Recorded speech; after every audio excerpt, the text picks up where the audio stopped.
Last लेक्चरला आपण preparation of alcohol हा पॉईंट बघितलेला आहे. त्यानंतर त्याच्या पुढचा पॉईंट असणार आहे preparation of phenols, preparation methods of phenols. See preparation of phenols आणि त्याच्यामध्ये पहिली मेथड असणार आहे preparation of phenol from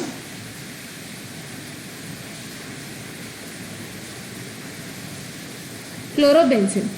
Preparation of phenol from chlorobenzene, and this process is also known as Dow process or Dawes process, and this process is industrial process used for the preparation of phenol.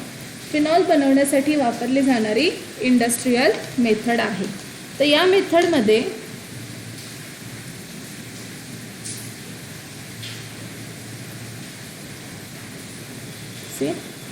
chlorobenzene on treatment with sodium hydroxide at 623 Kelvin temperature and 150 atmospheric pressure converted into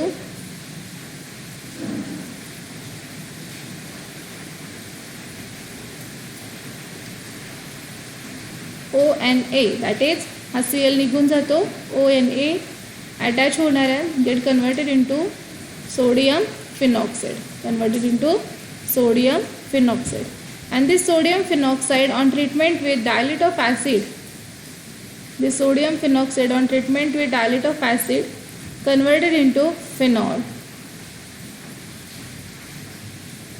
converted into phenol. आता पुन्हा chlorobenzene on treatment with sodium hydroxide at under high temperature and high pressure converted into, this is known as sodium phenoxide, converted into sodium phenoxide. Again sodium phenoxide on treatment with dilute of acid converted into phenol, converted into phenol. तर या रिॲक्शनचं थोडक्यात आपण mechanism बघूया. पण mechanism हे मला board एक्झामसाठी कसं गरजेचं नाही आहे. बोर्ड एक्झामला फक्त तुम्ही काय लिहिणार आहे, फक्त ही रिॲक्शन. तर मेकॅनिझम ॲक्च्युली कशा पद्धतीने ते थोडंसं बघूया आपण.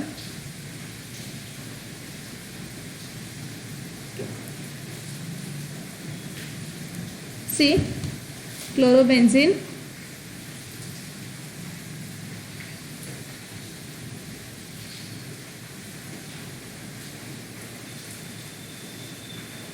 is chlorobenzene on treatment with NaOH. तर पहिल्या स्टेपमध्ये आपण काय वापरलं आहे, सोडियम हायड्रॉक्साईड.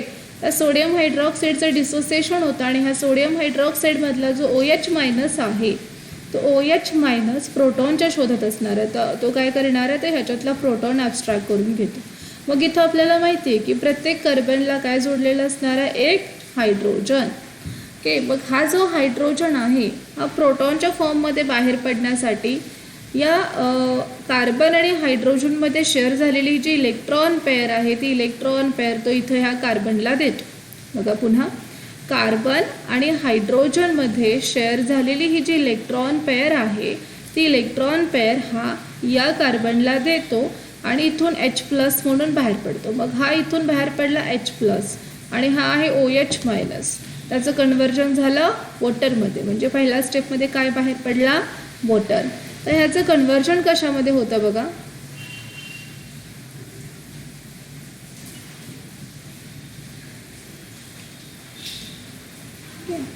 हा Cl इथं आहे तसं येणार. हा इथला प्रोटॉन बाहेर पडल्यानंतर ह्या हायड्रोजननं काय केलं होतं, ही जी इलेक्ट्रॉन पेअर आहे ही इलेक्ट्रॉन पेअर ह्या कार्बनला दिली होती. So here carbon containing 1 lone pair of electron. इथं हे 2 इलेक्ट्रॉन्स दाखवलेत आणि हा मायनस चार्ज आहे. So this carbon containing 1 lone pair of electron. आता पुढे काय होतं, हा NaOH मधला OH मायनस इथं अटॅक झाला आणि राहिला कोण, Na+.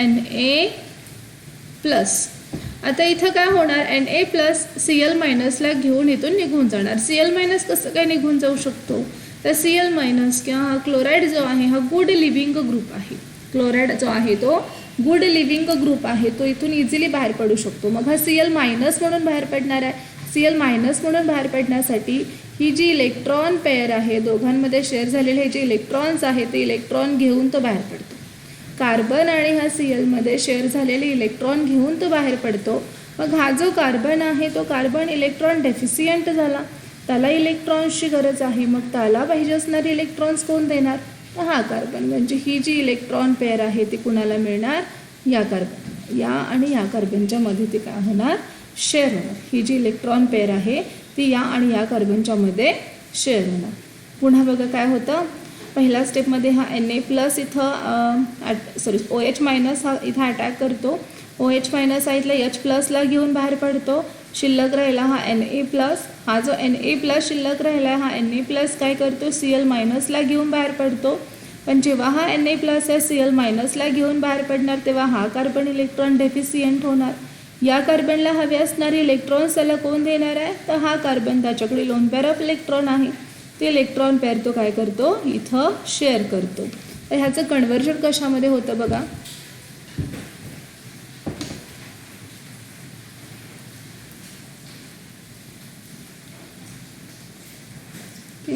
हा बॉन्ड इथं आहे तसा आला, हा बॉन्ड इथं आहे तसा आला, हा बॉन्ड इथं आहे तसा आला. इथलं काय निघून गेलाय, Cl निघून गेलाय. त्यामुळं आणि इथली ही जी इलेक्ट्रॉन पेअर आहे ती इथं शेअर झाली, त्यामुळे इथं ट्रिपल बॉन्ड आला. आणि हा जो तयार झालेला कंपाऊंड आहे ह्याला बेन्झाईन असं म्हटलं जातं. आणि हा बेन्झाईन हायली अनस्टेबल आहे. बेन्झाईन हायली अनस्टेबल आहे. आता इथं बघा, आपण ॲक्च्युली ह्या रिॲक्शनमध्ये 2 NaOH चे मोल्स वापरले. त्यापैकी एक मोल आपण इथं घेतला Na प्लस आणि OH मायनस. त्यानंतर दुसरा जो मोल शिल्लक राहिला तो दुसरा मोल इथं घ्यायचा. सो गेट कन्वर्टेड इनटू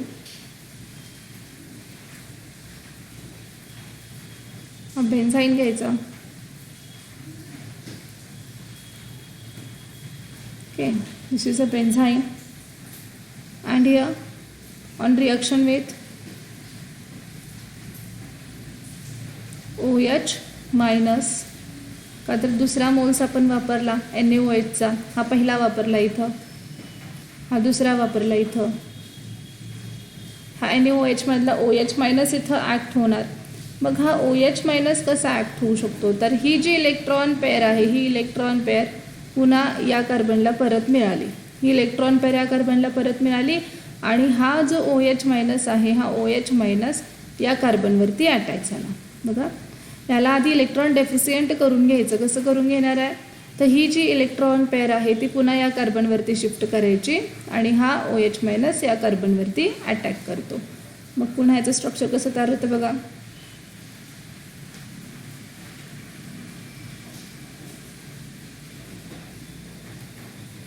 हा ट्रिपल बॉन्ड होता तो पुन्हा डबल बॉन्डमध्ये कन्वर्ट झाला. हा OH इथं जोडला आणि या कार्बनवरती त्याची होती तशी लोन पेअर परत आली. या कार्बनवरती त्याची होती तशी लोन पेअर परत आली.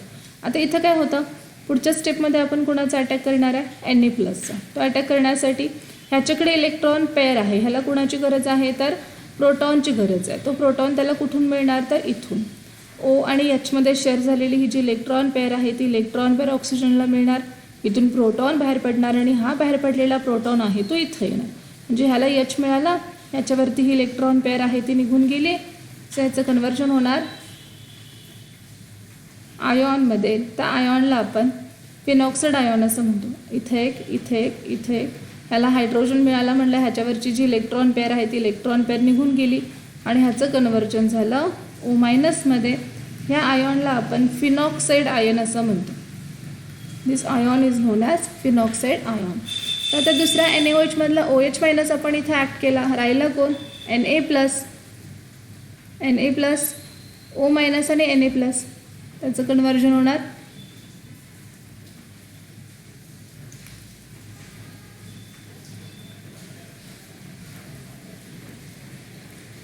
हा ONA, that is sodium phenoxide.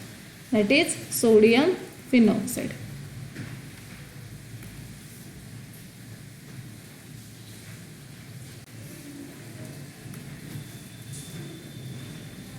हा जो सोडियम फिनॉक्साइड आहे, this carrying minus and this carrying plus charge.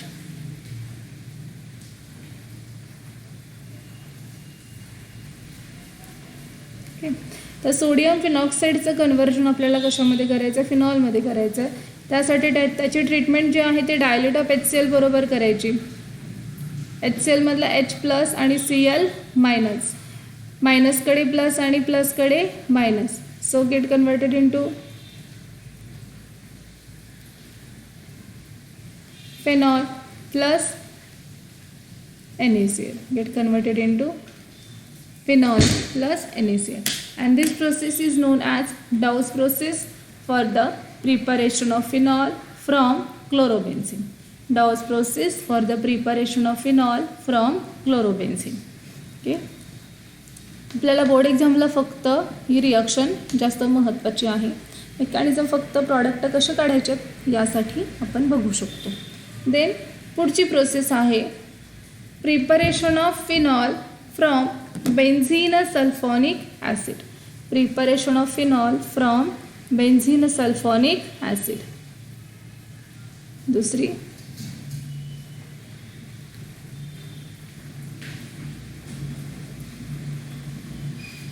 Preparation of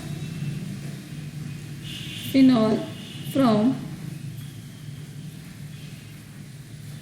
benzene sulphonic acid. तर यासाठी फिनॉलचं प्रिपरेशन बेन्झीन सल्फॉनिक ॲसिडमध्ये करण्यासाठी आधी आपल्याला बेन्झीनपासून बेन्झीन सल्फॉनिक ॲसिडचं प्रिपरेशन करून घ्यावं लागेल. तर बेन्झीन सल्फॉनिक ॲसिड म्हणजे काय आहे, सेम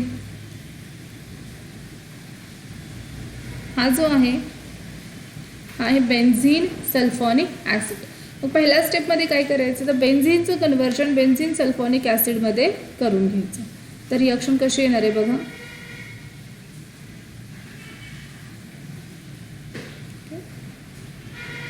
सी बेन्झीन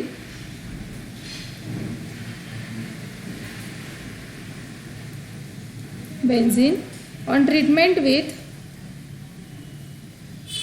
सल्फोनेशन करायचं. सिम्पली सल्फोनेशन रिॲक्शन ऑलरेडी आपण शिकलो आहे.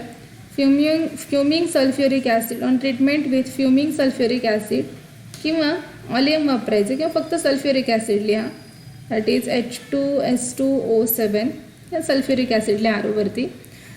So benzene on treatment with sulphuric acid,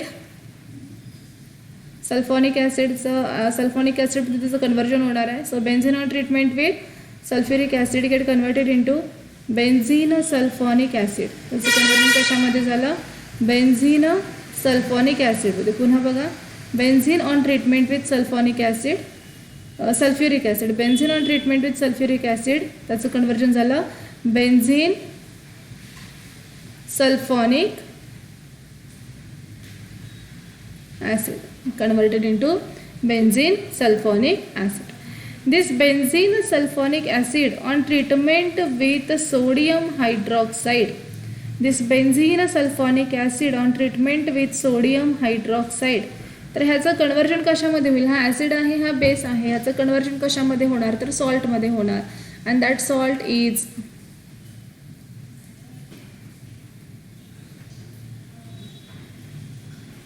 SO3Na. हा H आणि हा OH. बघा, हा H आणि हा OH मायनस वॉटर होऊन निघून जाणार, हा Na इथं आला. सो त्याचं कन्वर्जन झालं sodium salt of a benzene sulphonic acid, किंवा त्याला आपण म्हणू शकतो sodium benzene sulphonate. This is known as sodium benzene sulfonate. This is known as sodium benzene sulfonate. Again, this sodium benzene sulfonate, इथं पुन्हा घेऊया.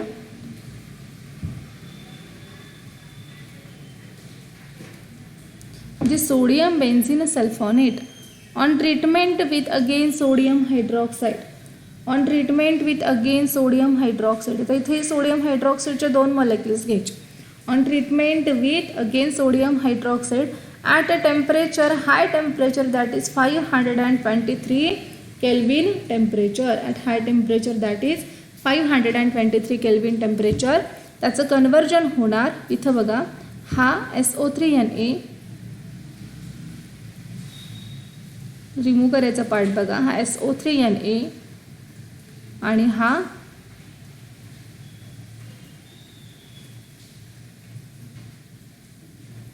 Na.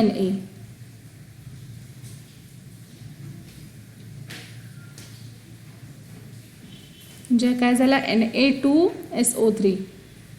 Na2SO3 हा एक बाहेर पडला आणि हा बघा, हा OH आणि हा H म्हणजे काय बाहेर पडला, वॉटर. बाय प्रॉडक्ट बघा पुन्हा, हा SO3Na आणि हा Na दॅट इज Na2SO3, हा OH आणि हा H दॅट इज H2O. म्हणजे बाय प्रॉडक्ट्स आपले बाहेर पडले.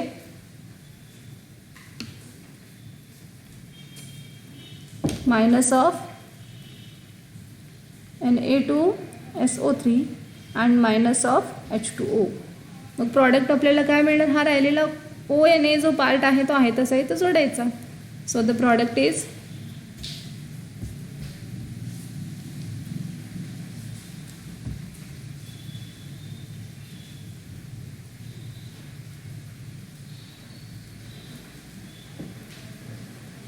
ONA, that is sodium phenoxide. हा मायनस, हा plus, that is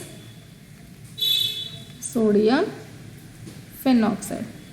and finally sodium फिनॉक्साईडचं कन्वर्जन हे फिनॉलमध्ये करण्यासाठी काय घेणार आपण, dilute of acid. So dilute HCl घेतला तर H प्लस Cl मायनस, ओकडे H आणि एकडे Cl. So minus of NaCl हा बाय प्रॉडक्ट मिळाला. प्रॉडक्ट आपल्याला मिळणार आहे फिनॉल.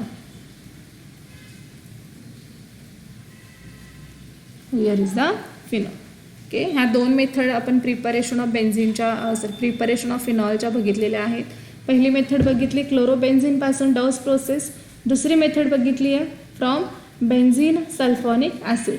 तर ह्याच्यामध्ये आपल्या आणखीन दोन मेथड राहिलेल्या आहेत, फ्रॉम क्युमिन अँड फ्रॉम ॲनिलिन. ह्या आपण पुढच्या लेक्चरला बघूयात.